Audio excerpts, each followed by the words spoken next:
idly. What on earth could she have been thinking, buying shoes like these, when she knew perfectly well she'd be on her feet most of the day? An elegant elderly lady immediately engaged Izzy in a conversation about geraniums. Izzy knew nothing about geraniums, other than they usually came in bright colours and smelt horrible. But she smiled and nodded in what she hoped were all the right places. Another elderly lady joined in the geranium conversation, and Izzy allowed her mind to wander again. She tried to picture Seth dressed as a bridegroom, and failed miserably. Seth was, well, Seth.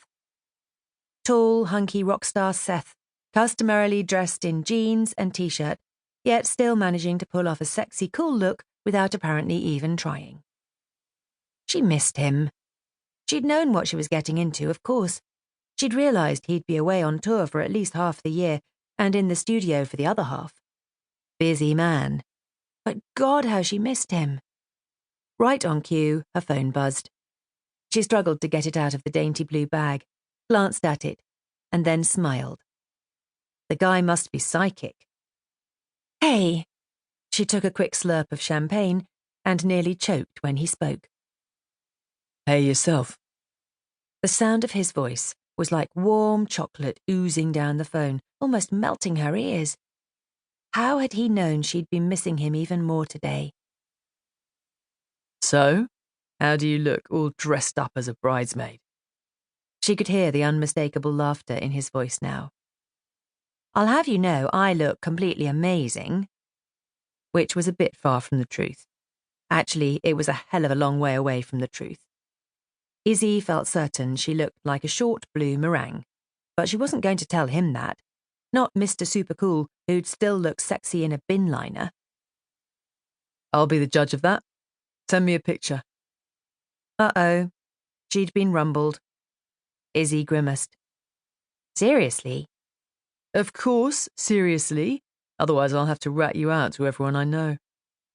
Izzy giggled. She couldn't help it. How do I know you won't post it on Instagram? You don't? Never going to happen then. Fair enough. When's graduation? Izzy breathed a sigh of relief. A change of subject. June 15th. I'll be there. I don't expect, she began, flustered. I know that, he interrupted. I'll be there. A warm glow filled Izzy at his words. She knew he'd try to be there, but she also knew anything in the world could prevent it. She really should check the band's website and see where he was meant to be. Something had held her back from doing just that. Perhaps part of her hadn't wanted to face up to the fact that he might be on the other side of the world on June 15th. He wouldn't mean to let her down, of course he wouldn't.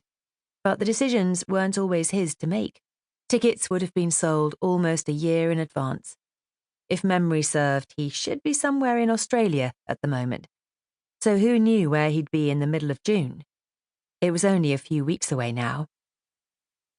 How's it all going? She said instead.